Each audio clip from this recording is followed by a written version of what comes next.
Quiet on the set. Here we go. 5, 4, 3, 2, 1. Hello, everyone. I'm DearMYRTLE, your friend in genealogy. Not so retired of late, that's for darn sure. Welcome to Substack Explained. And Daniel Loftus is in the building. He's been my earliest mentor when it comes to that platform known as Substack. I actually joined it a couple of years ago when it was brand new, and we were looking for alternatives to other social media platforms. But we're going to take a deep dive from the producer's point of view. And when old Myrt here says producers, I'm thinking about the writers, the bloggers, the photo sharers, the content providers. They could be podcasters. You could be a videographer. In fact, I could probably, if I wanted to learn that part, I could be producing my videos through Substack and having them automatically be archived over on YouTube.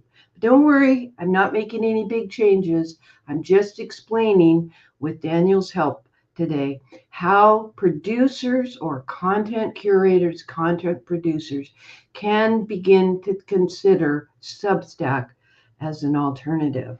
All right, let's see who's out there. Oh my gosh, got a few people. Yeah, hi, Paul. Good to see you attending Roots Tech virtually. I will be there I'll be arriving in Salt Lake on Sunday evening so that I can do Mondays with Myrt from the Family Search Library, as they call it now. Okay, hi, Marie. Let's get here to welcome everyone. There's Bill, he's online. Hi, Sean Madison, attending online. Yeah, part of why I'm going there too. Well, Myrt has grandchildren in the greater Salt Lake area. And Kimberly, try to come around 1 o'clock near the media center on Friday, because then I get to meet you in person. That would mean a lot to me. I love it. And she's from Portland, Maine. Okay, hi, Dan. Wow. Dan is also one of the Substackers in old Myrt's group of friends here. But today I'm working with Daniel. Let's see who else we've got. Hi, Andrew. Been curious for a while. You know, I hear you, but it's becoming even more urgent. And Kimberly says, yes, we've got an appointment. Okay, I love that. All right, here's the plan. Let me get us started here.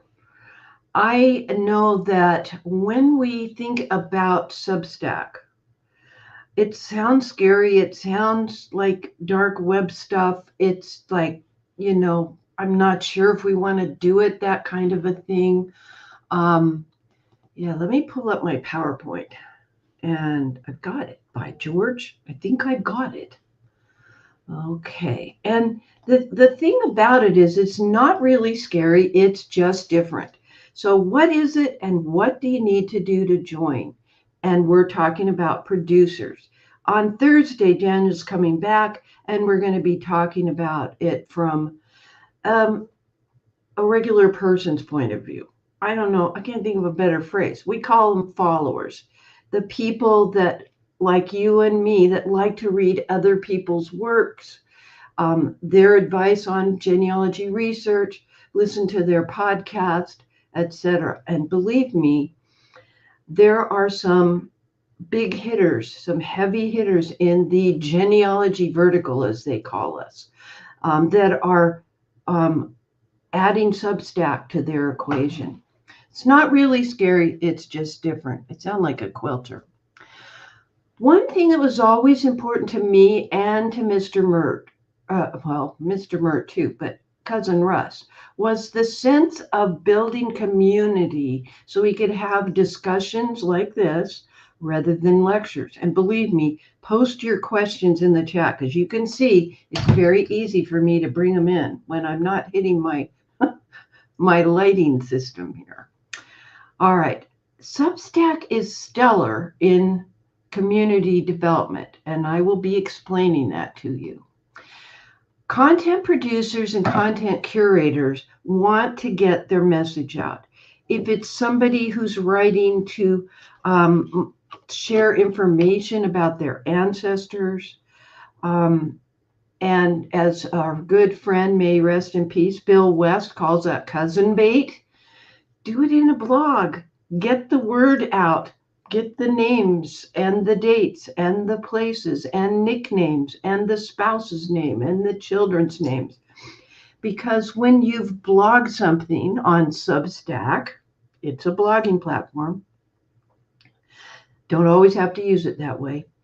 Or over on WordPress, a WordPress site, a Wix blog platform.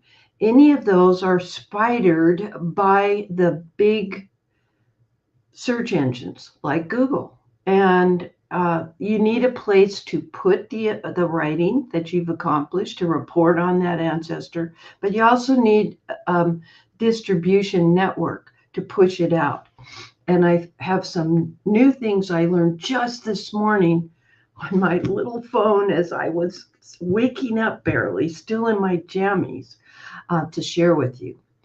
Content curators are those that, they see something that was pretty good that somebody else wrote, and you'll see that DearMYRTLE does that. And then I'll share it with the folks in my DearMYRTLE group on another platform, and to bring to their attention. And sometimes I'll even tag that person that I'm thinking of. Like if it was Texas Rangers, I'd definitely tag my friend Melinda Coulpon, because that's one of her ancestral leanings. So curators take what somebody else has done and forward it on to you in a purposeful way. Thomas McKentie's really good at doing that as well. We have a wonderful group called Genea-bloggers, and you all have heard me talk about it on and off throughout the years. And they're mostly bloggers. I'm kind of an outlier because I'm a vlogger, VLOGGER, video blogging. But that's okay. I love it. I love being able to do this. Well, when we talked about Substack during Mondays with Myrt last week, I know it's only every other week for Mondays with Myrt, but we couldn't wait to share this information today with you. So anyway, when we talked about Substack during Mondays with Myrt, Randy was a little concerned about it.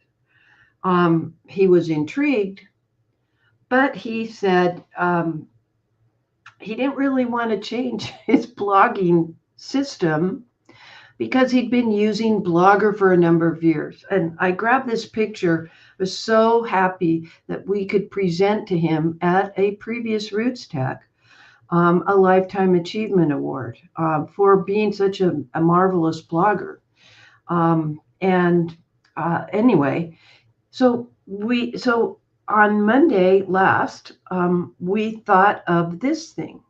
Now, he had explained to us that he uses Blogger and he trusts Blogger to get the word out, and he trusts Google to get the word out.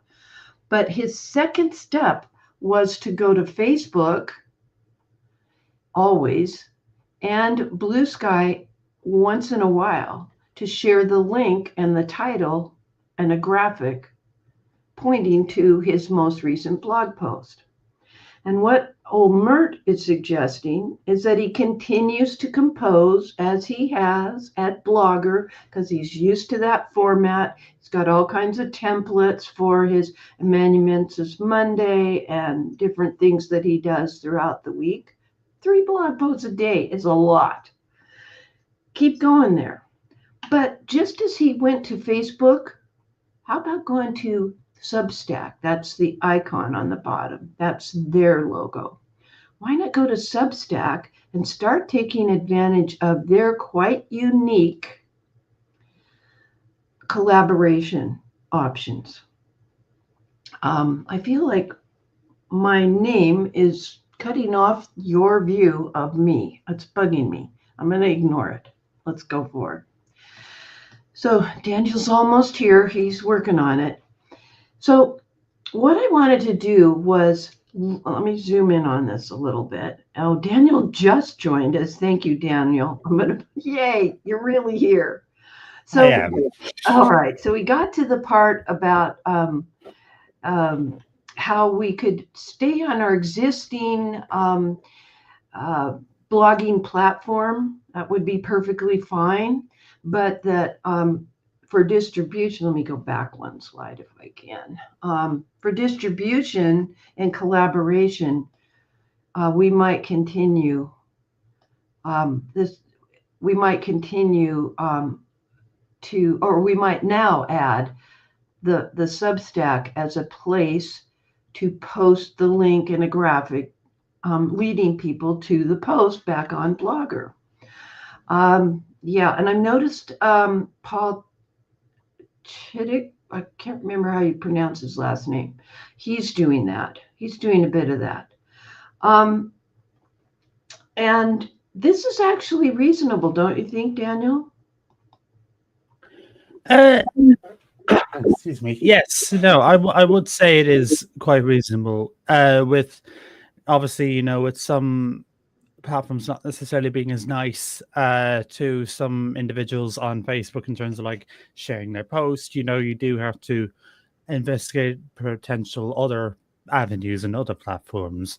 Mm-hmm. And obviously, with Blue Sky, you are guaranteed to see something from them. If you do follow them, it is similar to Twitter in its interface and how it operates. And with Substack, as I just saw one comment there from Betty Lou, where she says, is Substack kind of like Facebook, only it allows for longer posts and mainly used to exchange information? Substack isn't first and foremost a blog, isn't first and foremost a social media kind of platform. It is more, majority of it is for logging and, dispersing your content to your email subscribers. Mm-hmm. However, if you use the Substack app, you can get posts delivered to you through a notification. I was kind of thinking I do actually have an example. This comes back here. It's probably and I got rid of it. It's fine. It shows up as a little notification on your, as you get like a text message, and it says the name of the publication and it gives you the title of the post that was just Mm-hmm. released. So Yeah. it's nice if you don't necessarily want to receive things by email. Yeah. A person can decide how they want to receive. We're going to be discussing it from that reader's point of view on Thursday. Yeah. It's sort of like Facebook, but sort of not. How's that? Mm. Is that a fair thing to say? I think Yeah, so. it's a tricky one to phrase. Like, you can write like long posts on Substack like you can on Facebook, Well, but it's not necessarily meant to necessarily be like Facebook in that sense. yeah, it's when it got to comparing Substack and Facebook. This is old Myrt's thinking. Can everyone see this okay? Because there's a heck of a lot on this screen. Let me zoom in. You don't need to see our lovely faces this morning. Marie says she pretty much is doing the same as Randy does and has a blog on Blogger since 2004, but she wanted to see about adding Substack. Maybe not for all of her posts, but at least for some. And yeah, let's talk about the differences I see. You'll have to remember that I was a little upset last Monday because I had just received a notification they were going to remove one of my Facebook groups for copyright violation when what I had done was posted a graphic and text without the link. The link was in comments about one of my own YouTube channel things. There is no copyright infringement. And in subsequent work that I did trying to communicate with the robot at Facebook, I kept getting referred to, your solution is to become Facebook verified. Your solution is to become Facebook verified. So I hadn't looked into that for a long time, like years. And Meta verified, it would require $14.99 a month. How much is it if you wanted to be Meta verified in Ireland, Daniel? I believe I can probably find out for you now as we chat, but as far as I know, it was something like, it was ridiculous. It was like €25 or something. It was quite steep. Ridiculous. Yeah, I have it here. So I could get Meta verified for my Facebook and my personal Instagram account, and I could get the two of them for €27 a month for 2 profiles. That's a heck of a lot of money. Now, admittedly, per month, annually, whichever way you look at it. And I thought, okay, because I have a nice small group of my 6,700 most ardent followers in my DearMYRTLE group. But as I looked further into getting Meta verified, I would have to submit a photocopy of a government-issued photo identification, such as my driver's license here in the United States or my passport. I declined to do that. I did not have that problem when joining Substack. You may have noticed that there's a lot of extraneous advertising on Facebook. You're not going to run into that on Substack. Both individuals and organizations can have a presence on both platforms. If I post something on Facebook and I have linked my Instagram account, then it will, I have that option as you see right here. Let's see, let me do this here, to share to other Meta properties. But that is Meta. That is not, you couldn't pick up a post I made publicly over in Feedly, your news aggregating service, whatever you use. There are kind of groups called communities on Substack, as Barbara at Project Kin has taught me. We call them groups on Facebook, and then there are pages which are more business oriented. I see you queuing up your share screen very shortly, Daniel. Thank you. So we're used to making posts on the Facebook side, and we have all encountered the problem linking with non-meta content, like your Blogger, like your YouTube, whatever. Over on the Substack, there are distinctly different types of things: notes and posts, live video and podcasts. And then there's this thing called publications, which Daniel's going to talk with me about. Over on Facebook, you may share a public post. That's called restacking. You can also restack with a comment to introduce that topic to whomever you're sharing it with. And you can recommend over on the Substack side, and that's still sharing a public post, but it has to be public, or the group as far as an individual post, or it has to be a public group. For instance, in my panelists only Facebook group that's secret and hidden, any posts we make there we can't share. That's just for us to use to communicate behind a wall about what we're planning for the next Mondays with Myrt. And pages, we can like them over on Facebook, but we can't post there. We can comment on a post that is made by that business, but we can't initiate a question. Not anyway. Then we don't have an option called subscriptions. And I'm not saying I need to have people donate to me or do a paid subscription. We'll have to see what the subscription is, what that means in Substack. And the chat option on Substack is very much like Facebook Private Messenger. Now, I've spent a lot of time on this screen. Take a picture of it with your smartphone. You may take a picture of this slide because right now, that's what I know. Daniel's obviously going to help explain a lot of things for me. Now, let's go forward just a little bit. See where we are. Mr. Myrt says he's on Guaymas Island. I'm glad you're still home, sweetheart. I love it. Okay.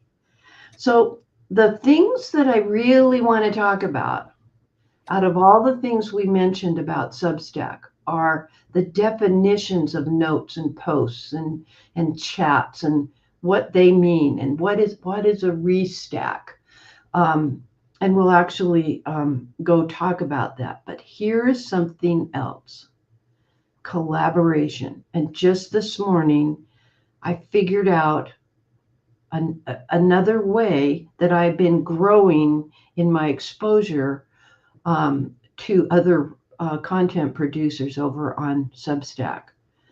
And then when they find me, they recommend me, or they restack something that I did and they subscribe to me for free. And let me show you what I found. I was reading a post by D. Batiste. It just happened to show up on my, do you call it a stream? What do you call it? It was just on my Substack main screen when I logged in on my cell phone. Daniel, what do you call that?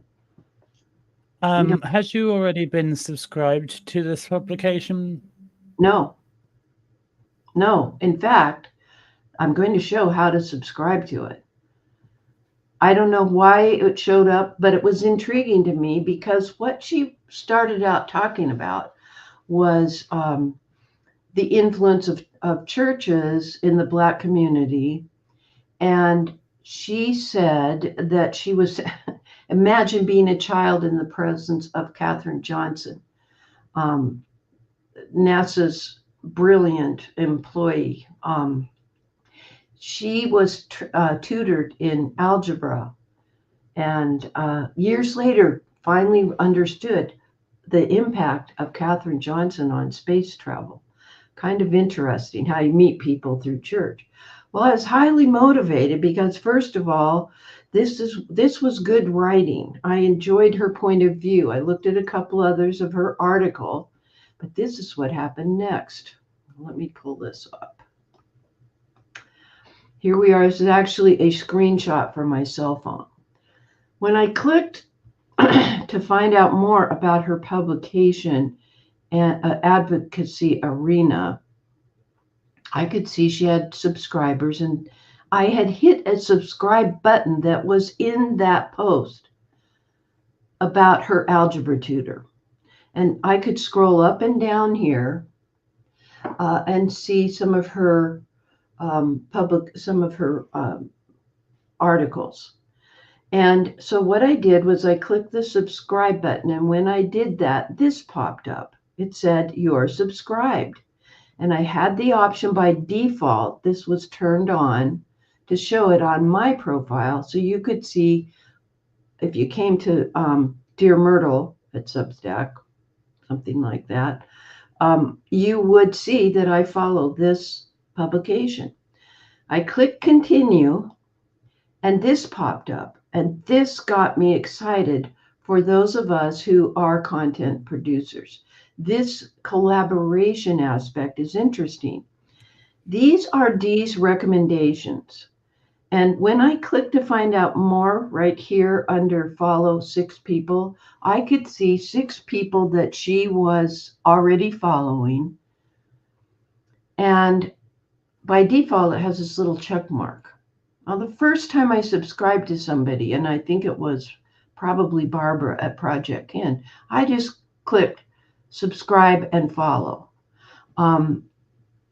with the check marks there by default. But I did not realize how valuable this kind of a recommendation from an author that I appreciated would mean to her networking. I was just clicking around in Substack in those days. You could also then subscribe to 3 of her 3 publications that were free that she had already recommended. These were her recommendations, as it says right here. Okay. This whole process is built into Substack and is a passive way while I'm sleeping to grow my network. If somebody likes what DearMYRTLE does or what Daniel Loftus does, and they click to subscribe to his Substack, I have to say the right words here, then you have the option then to see who he follows, or just take it at his word and click here, subscribe and follow. You could say maybe later if you were shy. But in order to get in the environment of Substack and not be alone, I wanted to see who other people are that Dee admires. That was hard to get that sentence out, Daniel, but is that about it? I think so. That's pretty cool stuff. All right. Yeah. So enough about collaboration. You've got your screen ready to share. I do, yeah. Let's talk about it. We're actually going to go live, and this is why I needed Daniel. I couldn't do this alone. He's been my mentor for a couple of years since we've known each other, especially when it comes to new places on the web to be with people and to learn. Take it away, Daniel. What you got? Okay, so I'm going to do this. I can do it from a how to, start a place on Substack if you want, Myrt, at some stage, if you wish. But I suppose if you're going on to Substack, this is probably how you discovered that post you were talking about from Dee Batiste, where it was probably one of these little cards along this. So these are posts that I've either yet to read or yet to look at. So I have your post that you put up last night. I have one from Substack Reads, one from the DNA Geek, one from Project Kin, and I've got all sorts of ones I might have opened recently because I opened this one by accident earlier of mine, and that's why it's showing up. So it might think I might want to read that, even though I wrote it, so I know what I wrote. But sometimes it's nice to revisit. And then you have additional ones. So these are essentially all the posts that I've kind of yet to read. I am very bad at reading kind of some of the things because I am a bit overwhelmed with college at the moment, so I don't get to read as much as I would like to. But when I do, I tend to go for one of these. And based off of and then next we kind of got our timeline. So for example, this is an example of a note which you would tend to write by clicking on this little plus button here. So when I press on this, you can either make a note, make a post, or make, I believe when you do make a video, yeah, that is, okay, making a video post. I will come back to that in a bit. So you can do a note or a post. Post and video kind of factor in. What's the difference between a note and a post? So a note is what you see here. So, for example, from Sophie Michel, a historian in England, you can see that it's sort of like a post that you would see on social media, where it's sort of you got your link embed to a post that she's written. Yeah. You can check out Sophie's profile if you want. You can see what her little bio. You can message, subscribe. Obviously, I'm subscribed to her, so that bit's already done. You can see her featured publications. So if you write many publications on Substack, you can choose which one to feature most. I write 2, but I highlight the one that I tend to write at more. And okay, so the note is here and readable on Substack, and a post goes out through RSS, really simple syndication to email. Or yes, so it would either go out Feedly, whatever it is that's your newsreader. Indeed, it would either go out through RSS feed, or if you subscribe to get emails or app notifications when you use the Substack app, they will also pop in. Right. Okay, so this looks interesting. Let me share my screen for a minute. Let me pull this up. And okay, I'm going to make it full screen. This is, I've lost everybody else. 1 second. Oh, Myrt here knows sometimes what she's doing, but not always. Okay.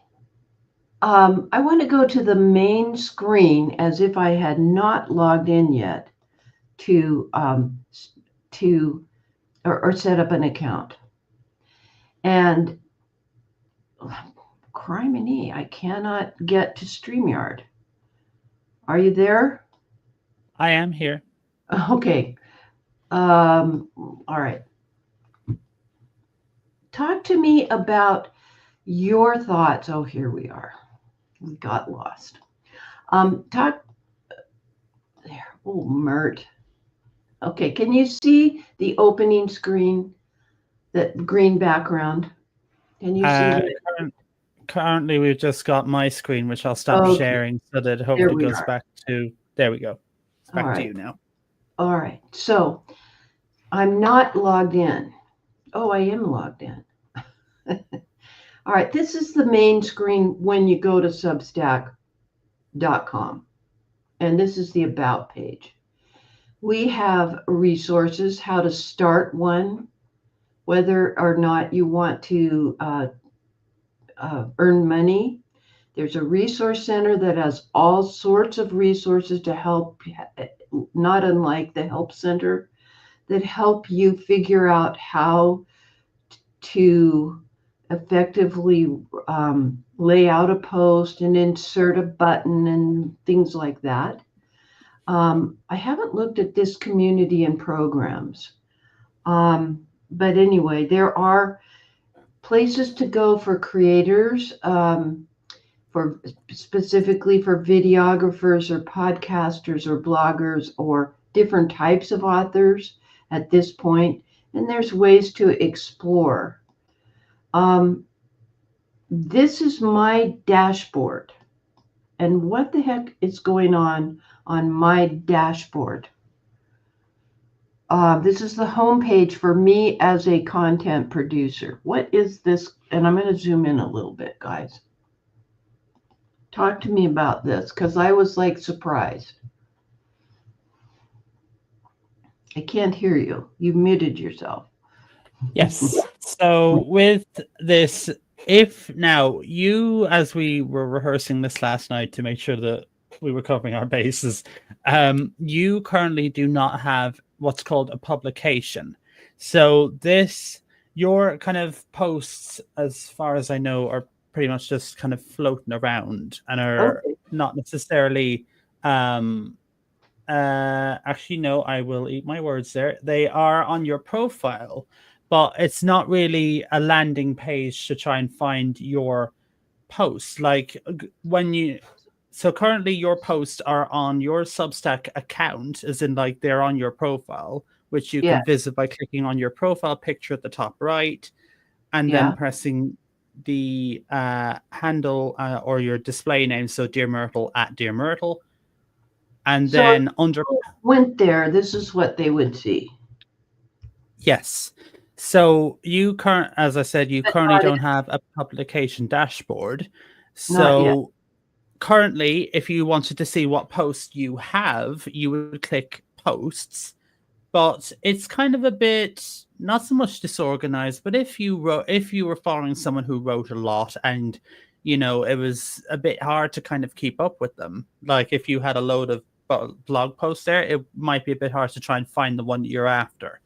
So that would be why we try and have a publication dashboard. So the statistics that you showed a minute ago would still appear, like those ones there. You would just have to start a publication dashboard, or we'll start a publication, and then all the posts that you've written or that you had written on the profile that we showed recently. We had shown. Thank you. Okay. We had seen. So with the brain's gone fuzzled there. Okay. Okay, so the fact that you don't have a publication means that the posts are scattered on your account in a rather, we'll say, disorganized for the purpose of this manner. So we want to make a publication, and I know that I do. Yeah. So to do that, you would do, as far as I know, if you click on your that's fine. I thought that was something else. That's fine. So if you click on your profile picture, I believe it is no, it isn't, Daniel. What are you doing? Okay, I thought there had been a button there last night, but I'm probably hallucinating. Well, they've changed it. I can tell you that much because I spent a lot of time looking at this. Oh, now I remember. Okay, so because you don't have a publication yet, it's called the publication website. So what I want you to do is click, when you're in the settings of your, we'll say, a dashboard with no publication. I click DearMYRTLE. Yeah, and then you'd have your dashboard up, which you do. Yes. Then you'd go to settings. Yes. And then click website. Okay. So when you go down to that, it gives you only one option, which is add a publication website.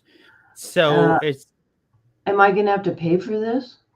No, this is all part of the Substack experience. So I know. You can, so the kind of community aspect that you were talking about in the slides earlier will also, well, it'll be, how to put it, allowed to have when you have a publication established. So DearMYRTLE right now is just a person on Facebook, and I am making posts and notes and commenting and subscribing as a person. But for my posts to be aggregated in kind of a magazine format, I have to have a publication, and there are other benefits. And that's what a producer would want, whether they're a video blogger, etc. Indeed. And I know we will cover this on Thursday, but if you were planning to be more of I'd say a consumer of content on Substack, you wouldn't necessarily need this. You wouldn't do that. And that's why we're doing this for producers and then followers on Thursday, so that we can see those two distinct points of view, not mushed together, mush being a technical term, into one humongous webinar. Okay, so I'm going to click the red button, convert to publication. This is one red button that is perfectly okay to push. Okay. So now you have got, if you click on the big DearMYRTLE bit at the top, actually, where it has it above all your menu settings. This one? No, just to the middle of the page where you have the big DearMYRTLE above home, post, podcast, chat, subscriber stats. DearMYRTLE. That one. So when you press on that, okay, and now you've got your website with all of your posts. All right. Would it help for me to call this something different than the name of my profile? I mean, it could be like Dear Myrtle's Archive or Dear Myrtle's Posts or something, so that you can Yes. see there's a difference between Myrt, the person, and Myrt, the publication. Yes, you can I feel absolutely like do that. Oprah. I have a publication like she has the O magazine. I'm So trying to get it easy to see. Okay. if you click the back arrow, we'll just go back to the settings. Yeah. Okay, so where you have the basics, so you can change the publication name. So you can do that as Dear Myrtle's Archive if you want to kind of keep the theme going with the name. And then Okay. when you press save, you'll see that the name of the top changes. Okay. This is important. I need to add an image, at least 256 by 256. I think I can do it. I don't want to generate one. I'm going to upload Yeah. an image. All right, let me go over here and get it. Dear Myrtle, I think I need to do my little Dear Myrtle profile sketchy thing. Well, it's not sketchy. And while Myrt is just uploading that, if you are trying to, if you do have an image that doesn't necessarily fit the proportions, all I do is open up a new design in Canva, and I Yep. just put the image in and I just stretch it to the proportions that I need. So I specify I want to create a design that is 256 by 256 pixels, and then I can just upload the image, stick it into the design, and just expand it so that it takes up the entire space, and then you can just save that and use that as the publication logo. Okay, so I'm going to do my little short description from your not so retired friend. Lately, I've been typing fiend instead of friend. Okay, oops, 2 periods. Okay, that makes sense. Do I need to put it? I think that's just fine. I mean, that works perfectly. So Okay. we'll come back to this in a second, but I just want to display some little change. So if you click on your profile picture at the top right, Yes. and if you go to your profile again by pressing the Dear Myrtle at Dear Myrtle, Okay. you can now see on your profile, you have the publication that you just set up is now featured. Okay. Thank you. And actually, that was actually a good example. If you scroll down a little, you can see it has latest post. So formerly, when you didn't have a publication, it just said obit accuracy, and it wasn't really housed under anything. But now that you've created that publication, it is now housed under Dear Myrtle or Dear Myrtle Archive. Okay. Whoop. I got to get back there. Okay. All right. Now, my dashboard, if I still wanted to post, I'm lost. Okay.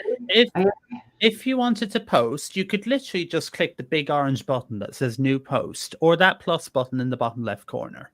Yes, I have a couple of choices here. Let's see what happens when I click here. Oh, then it gives me the fill in the blank stuff. So this is your composition screen. So the one thing I like about Substack is that you can do a lot with it, especially if you're like me, who doesn't necessarily have a big budget for things, and you can actually do a lot with it. So I can run, so like if I wanted to have a YouTube channel, but I didn't want to use YouTube, I could practically run that off of Substack if I wanted to. If I wanted to run a podcast off of Substack, I could do that. And Substack will distribute that to Spotify, Apple Podcast, Deezer, whatever platform it is that you use. You can get it from there. You just have to do whatever setup there is in the, we'll say, the back end, and that'll work. Or you can just turn it into a blog like I have. I have my blog and my podcast. But the pure reason I have my podcast on Substack as well is not because of I like the way it works. I just like the fact that I am able to offer a transcript that actually works really, really well, because with different transcription platforms that we see with like Otter and what's the other one? The Script that I have used I the use Script. I Otter. haven't used Yeah. Otter. So, you know, with you have those, but you can have transcripts of those podcast episodes and they come out really well, because whenever I used Otter or the Script, for some reason it just could not pick up my voice when I said certain things, or it just did not quite know what I was saying. But with Substack, it actually came out really well in that it got practically all I was saying word for word, and like I think it might have more made accurate very than few like, errors. yeah, like more accurate than that voice to text that we get on a YouTube video from Rundies with Myrt. You're saying when you've compared them, this Substack's voice to text seems to be more reliable, at least for your. It's really, I was going to say it really is. Irish accent. All right, we got some comments here from the community. So Sean says, can I make a different website for each of the interests that I want to publish about and still have it under one profile? Good question, because what if I wanted to have a quilting one? Because I'm big time into quilting, where I want to show what I've been doing, but also curate an inspiring thing from Jenny Doan at Missouri Star Quilting. Can you do that? Oh, you absolutely can. I can show you that. Ooh, Okay, I pull it will up share my screen. while you're sharing your screen. I'll bring up the next comment. Yay, I have another person that's following me. Now they're subscribing to me, right? Yes. But no fee is involved. Not unless it's been disclosed. Right. I did this, Paul, when you, and we'll discuss this more on Thursday.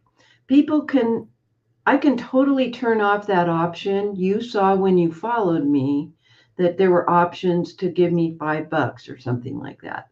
It's not unlike give me a cup of coffee, except I don't drink coffee. I've been trying hard lately to drink some cafe latte protein drink, and it makes me jittery. Can't do it. Anyway, I digress. I could turn that off totally, and I may, but I wanted to see what it looked like. Back to the question that Sean had. You want me to share your screen, and Yes. this is your profile. Zoom in for us, please, so I can see better, and I'll zoom in on this side. Okay. So on my profile, I have my main one here, which is Dan's Think Tank, but I also have another one which I write with an activist named Carmel Cantwell called Save Besborough, which is about our campaigning to save the Besborough mother and baby home grounds and try and get an investigation into it. So I have two what would be called publication websites, as Sean was on about.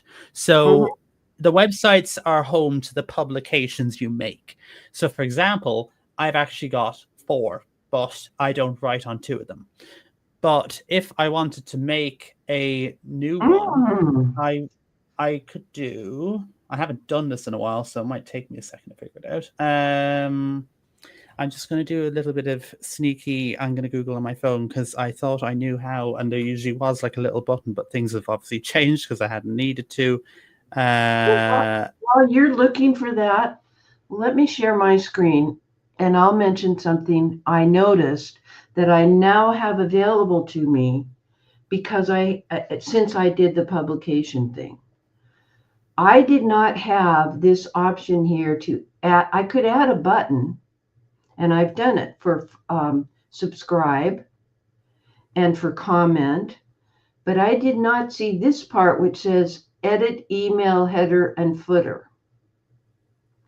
I did not have these options. I had this option. Let me try to, it came right in at title, added subtitle, and this is also new. This is where I can do something Daniel taught me this morning. I can add an author here. So if Daniel and I were creating a Substack for genealogists how-to, we could add Daniel and it would show up on his publications, this article. No, be on my publication, but you'd be a co-author, right? Yes, I did figure out how to do it. I just misplaced the button, so I know where it is now. You ready for me to get back Yeah, to you? I Okay. am good. I'm excited that So I have a few more options now that I have a publication. yeah, that's why kind of if you are planning to like write on it, having a publication is quite useful to, I suppose, have, or else you won't have nearly as many options as you could. Yeah. So I'm gonna go back, because if I do, I'm just gonna show you, because it'll show my email address if I do. But so I'll click on my picture, but I'll go down to settings, and then when I go down to settings, it would bring me to my account page. Never mind.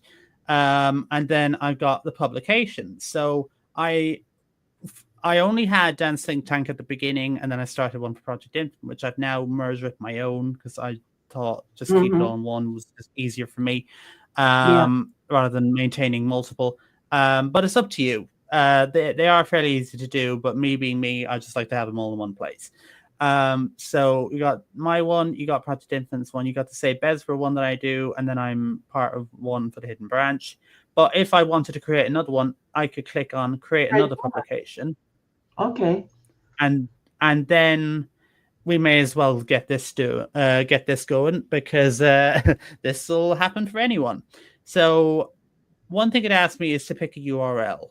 Now, it gives you one that it thinks you might want to use. You can choose whatever you want.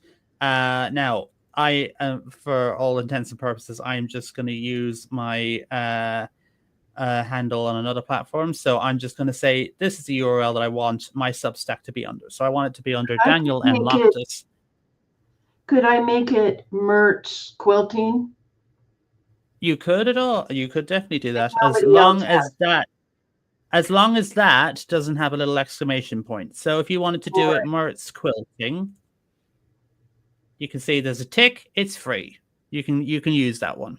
Okay, don't anybody watching take it, because I might do it. Yeah, I was gonna say you might have wanted to keep that to yourself. I'm kidding. I'm kidding. So for people who are watching, there is no point in subscribing to this, because I will delete this later.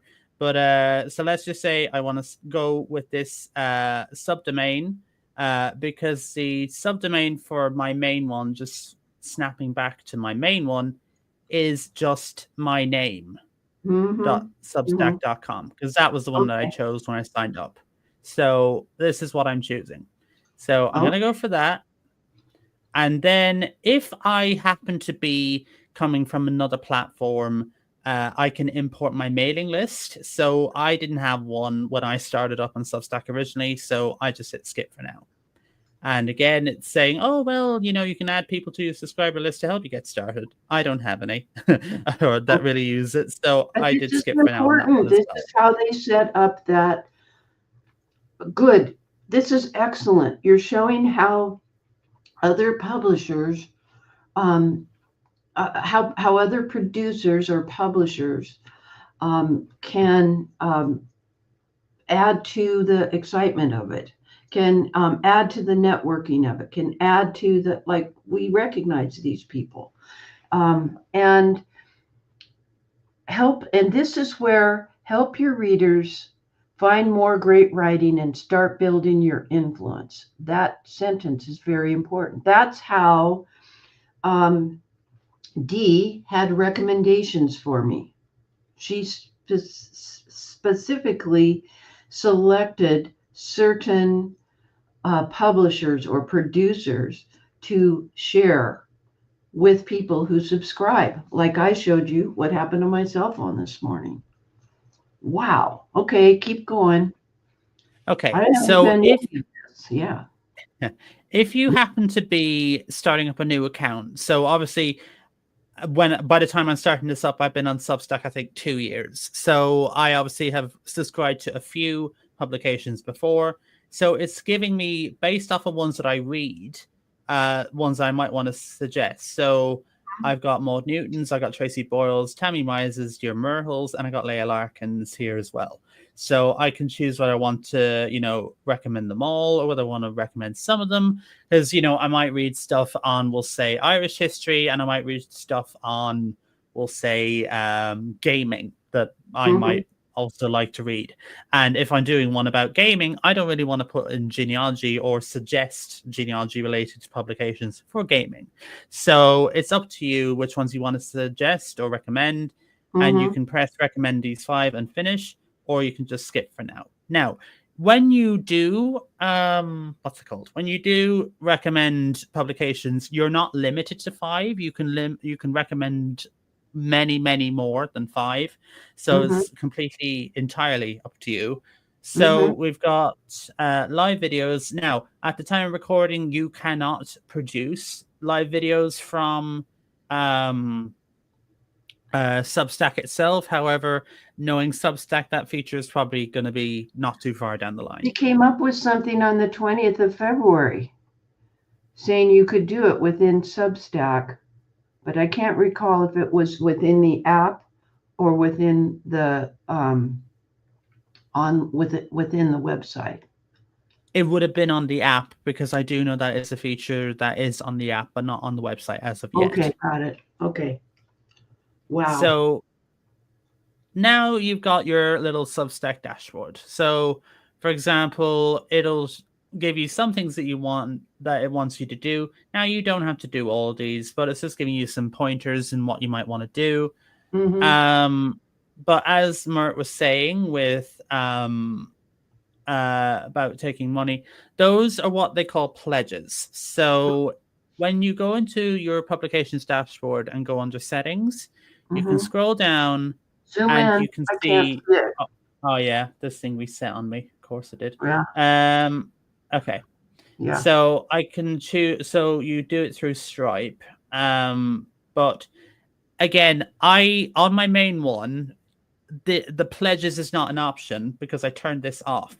So this isn't a thing on my own publication, because I'm not bothered about making money off it. I just write for the love of it. But obviously, some people may have different motivations, and they may wish to try and, you know, make a financial gain off of this, whatever it is they wish to do.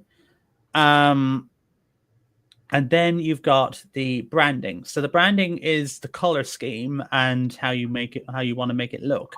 So for me, I've kind of I've changed mine around. It used to be kind of like a light blue, and then I changed it to a red, which I thought was a great idea at first, but it did not look great after a while. So I've now changed it since to like a nice green.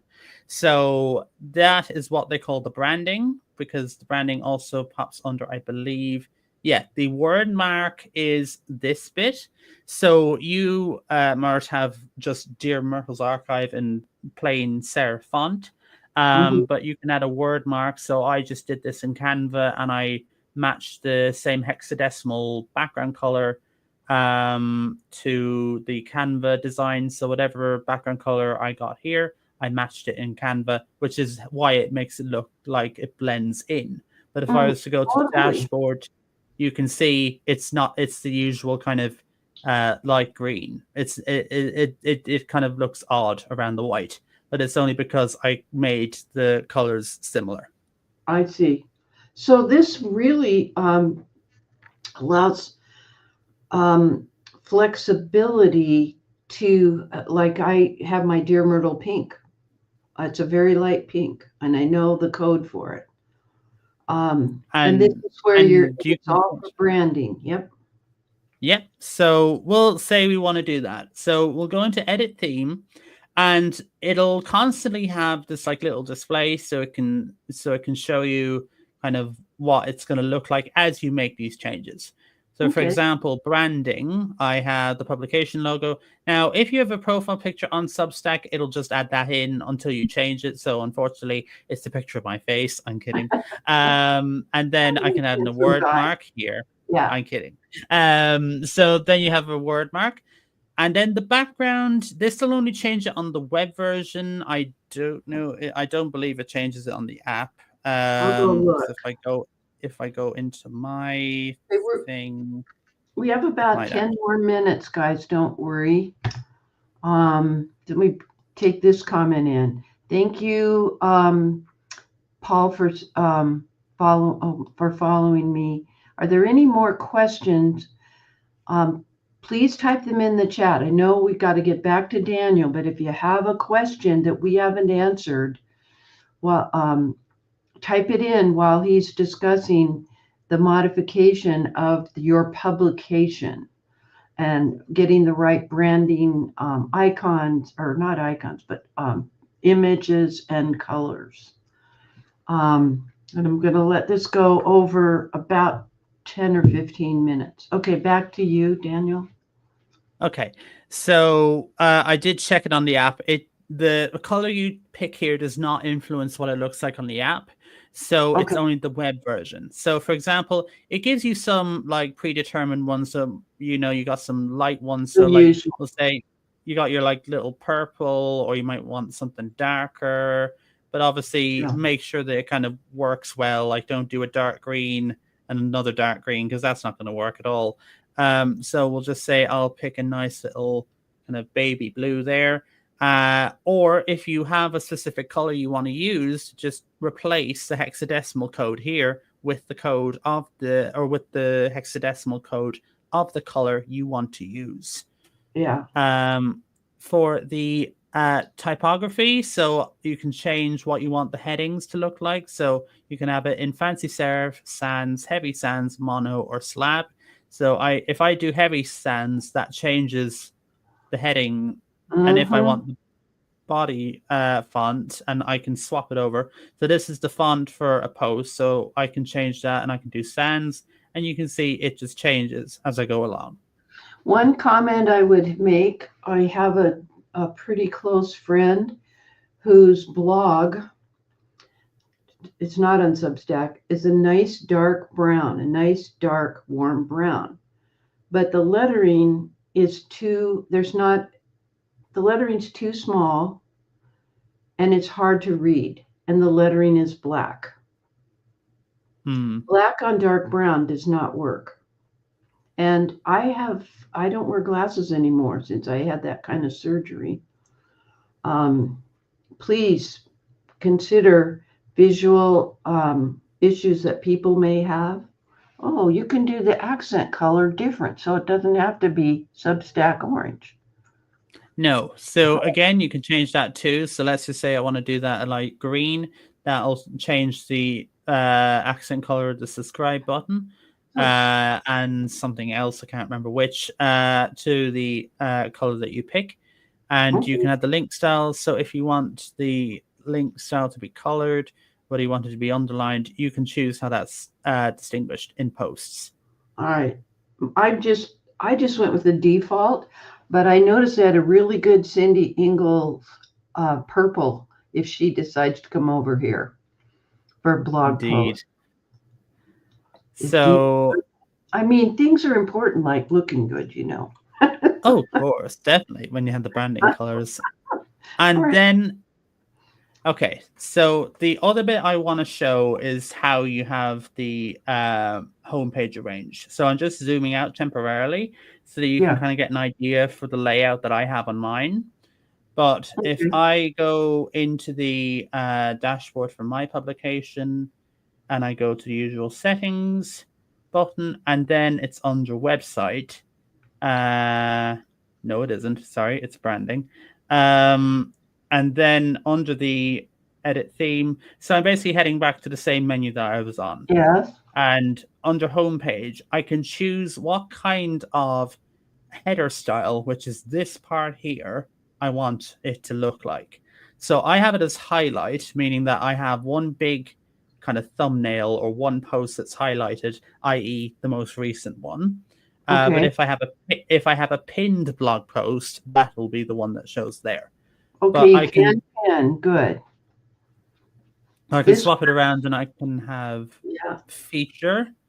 I have newspaper. This is one that I had for a while, where you can see like a load of different ones here.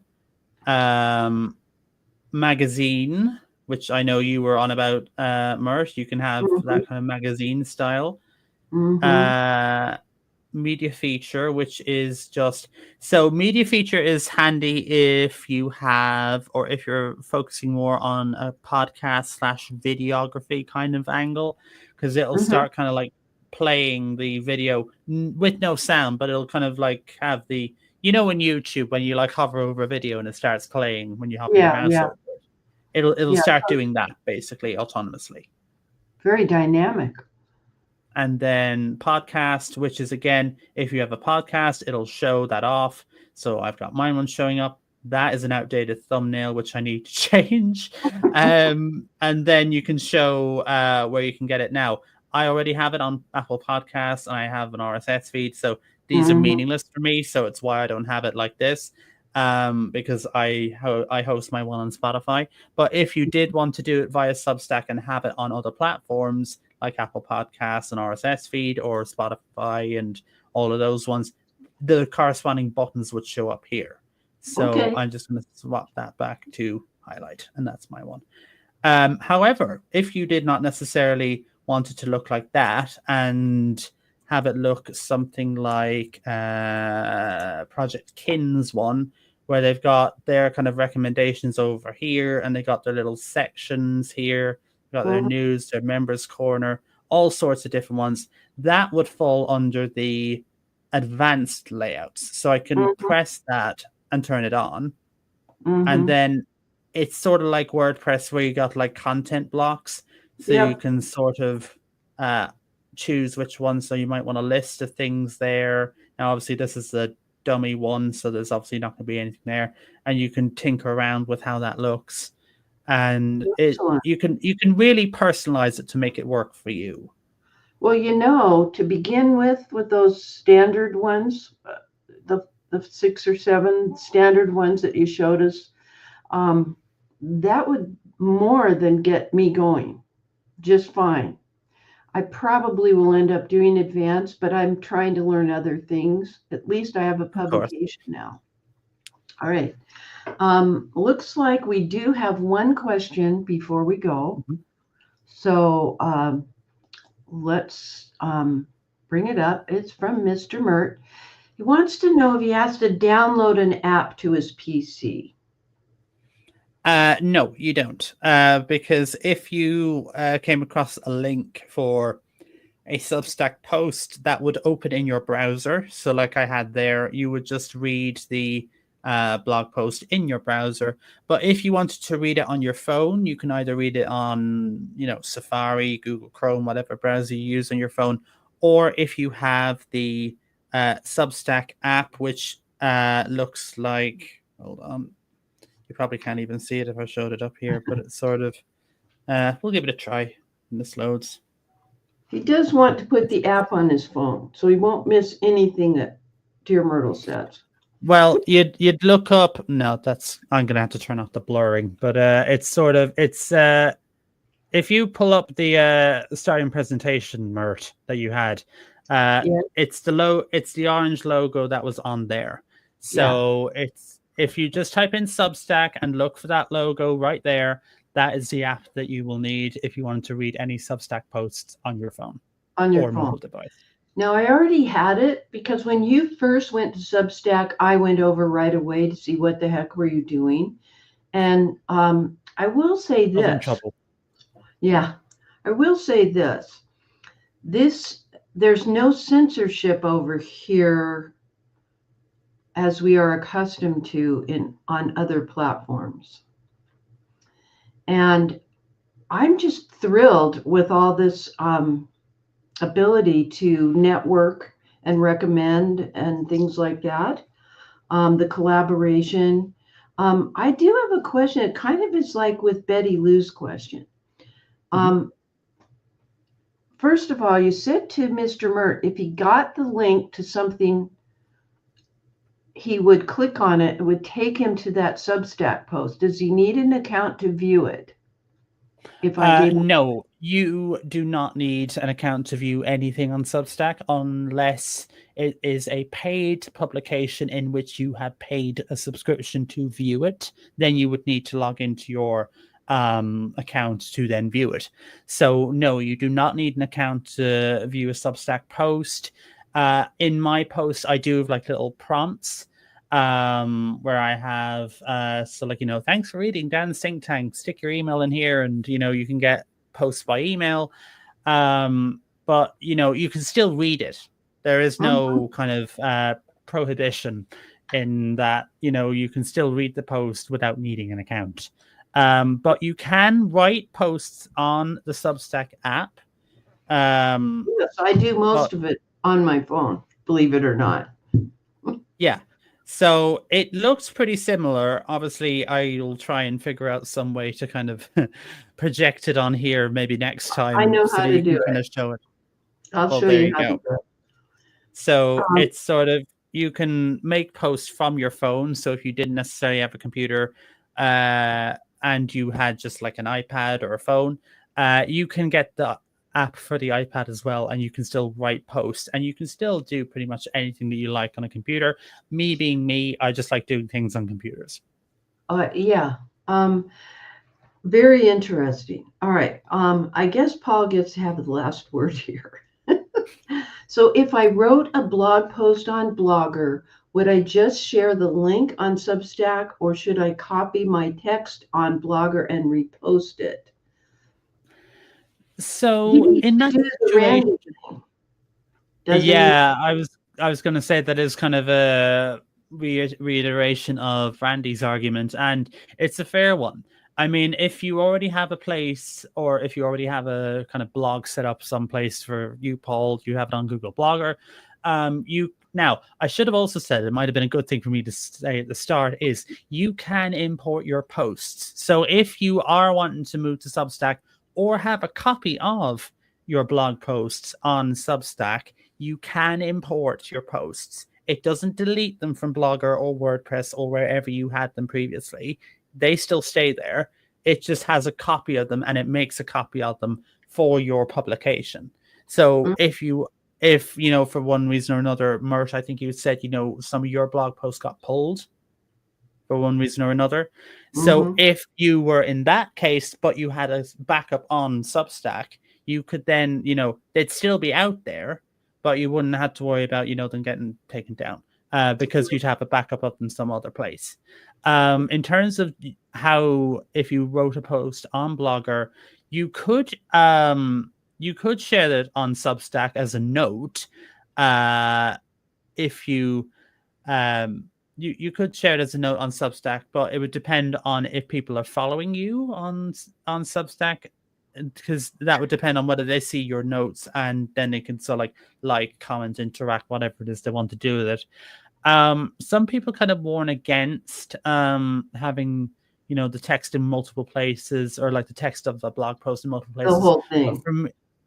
But for me, because some people don't like Substack style for one reason or another, or they just don't like Substack in general. So I have my blog posts on a WordPress website, which is my own one, and I have them on Substack. I still write on Substack purely because I find it easier to write on Substack because I'm not overwhelmed by loads of different buttons, and it's just very simplistic. And the fact that you can just, right away, because before Substack, I had even blogged. If you did see any blog posts from me, it was a rarity because I just couldn't seem to find a platform that had worked for me. But I just like Substack in the way that it works, and that it can be directly delivered to your readers' inboxes should they subscribe. All right. So let's think of it this way, Paul. This is what I do. So I don't, I would do, especially during the transition, till you figure out what you're going to do over Facebook. I know a lot of people want to have other options. If I were, I don't blog so much, I do video blogging.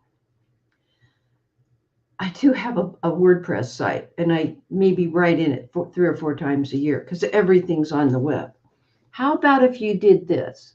If you used your Blogger and then took a quote and put it over in Substack in a publication with the graphic, a major graphic from that blog post, and then at the bottom say, for more information. because you want to grow the impact of your blog post. You want people to find out about your Alabama research, etc. And so while you're learning about Substack, just take a paragraph or two, or some compelling paragraph, and put it in a post that shows up in your publication with a link for more information. And also have a subscribe button. And also at the bottom, I will say one of the other buttons is to share. And I will say, if you like this post, consider sharing this. It helps me out, kind of a thing. And then when you're more accustomed to what's happening on Substack, you may decide yes or no about moving stuff over and abandoning your website over on WordPress. I'm not recommending anything more than using this option that I call the Randy Seaver option. Stay with your existing blogging platform. If you're just going to start with a new blog, then I'm saying just go to Substack and do it. This graphic isn't really their logo because there's no white in between like it's supposed to be, but that's okay. I think you still recognize this icon as standing for Substack. Wow, what a lot of things to be discussing today. Thank you, Daniel, for helping me set up a publication. I now know that I can go in and tweak it a little bit, and Paul is thanking you. This has been Substack Explained for producers. And on Thursday in the same time period, we're going to talk about followers, the readers, the listeners to your podcast, those who participate in your currently YouTube videos, like for me, what it looks like from their point of view. Daniel told us something I didn't know, and that is that you could read a Substack post that's not hidden behind a paywall if I just gave you the link and said, here's a great post that Daniel did. You wouldn't have to, you'd just be viewing it online through your web browser. That's pretty open. Now, only very public posts on Facebook, like on my personal Pat Richley Erickson Facebook wall, those are findable from the web. So if there was a link to it given, but the things that are in my Dear Myrtle group, which is not public, are not findable. I feel comfortable in the Substack environment, and I am 99 and 44 100% convinced that Substack is where I'm going to be doing most of my curating and posting that I currently do in a Dear Myrtle group on another platform. I'm trying to be dear about it. Bill Moore says thanks. Marie says thanks. Thank you so much. There's nothing left to say except, Daniel, I love you. I appreciate your help. Once again, to the rescue. Nothing left to say, though, really. Happy family tree climbing, everybody. That's a wrap.